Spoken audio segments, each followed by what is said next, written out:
Welcome back, brothers and sisters. I am Braden. This is Langley Outdoors Academy, and thank you for stopping by.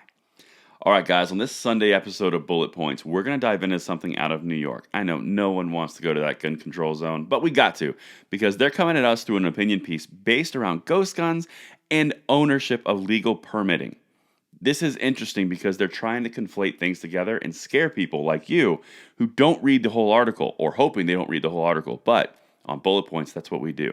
We meet them on the field of ideological battle because the left is terrified. This is a big thing. Anytime you see all these different articles and attack ads and all that, that's when they're scared. They will show you who they're scared of, and they're scared of you. But let's dive into this article so you can see what I'm talking about here, because this is interesting. Linked in the description box below, and I want to hear what you guys think, but let's get it. So, opinion. Gunning for New York. As shootings persist and the ghost gun threat rises. Boo. The Supreme Court threatens to kill handgun regulation in the city. Okay, so let's look at that right there. Only that headline. As shootings persist and the ghost gun threat rises. Both bad things, scary things, bad catalysts. The Supreme Court threatens to kill handgun regulation in the city. No, they're not. That's a lie. What they're trying to do is they're trying to say, hey, state of New York or city of New York, you can't deny someone the ability to defend themselves from the Second Amendment because in the Constitution, the Bill of Rights, that whole shall not be infringed thing, yeah, it doesn't say it can be infringed if the state thinks you can be safer. It doesn't say that. That's the important piece here. They're saying ghost guns and shootings are the same as legal permitting. Okay, first of all, okay, we'll get over the Burma thing. But that's what they're doing here. They're hoping people don't read it. But listen to what they do. This is key to understand. With shootings in New York City more than double and homicides 40% above their 2019 levels, by the way, nowhere near records. The last thing we need is a new threat to cops' ability to staunch the flow of illegal guns, which is directly proportional to the flow of blood on our sidewalks. Okay, two things here. One, double and homicides 40%. That's saying gun violence bad, which gun violence is bad. Gun violence, I just call it crime.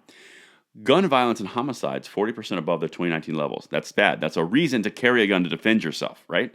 Well, they're using it as a bad thing because guns equal bad outcome. Now they're saying it's going to hit the cops' ability to staunch the flow of illegal guns, which is directly proportional to the blood on the sidewalks. That doesn't make sense because the whole point is you want to defend yourself. Do you see what they're doing there? They've built this scary boogeyman, and they want to attack you for wanting to defend yourself from it. That's the thing. That's the narrative game that they play. It's going to continue here because this author doesn't know what they're doing. They don't know up from down because they just bounce around and they're really just using leftist talking points and trying to weave it together to something that makes sense, and they don't. But here we go. They spend a second looking at ghost guns, defining it, doing that whole thing, most dangerous thing since nuclear weapons. Meantime, in early November, the Supreme Court will hear oral arguments in New York State Rifle and Pistol Association versus Corlett, a case in which gun right absolutionists are aiming to take down New York's legitimately high hurdle for granting concealed carry licenses. Gun rights absolutionists, they're asking to literally for the permission to be permitted to carry a gun legally in the city of New York to defend themselves from the entire catalyst of this article of increased crime and ghost guns. Do you see what I'm saying? They build up this specter and boogeyman, but then they say if you want to defend yourself from said specter and boogeyman that we've created, you're bad. Can't really have it both ways. They want to have their cake and eat it too, but they can't.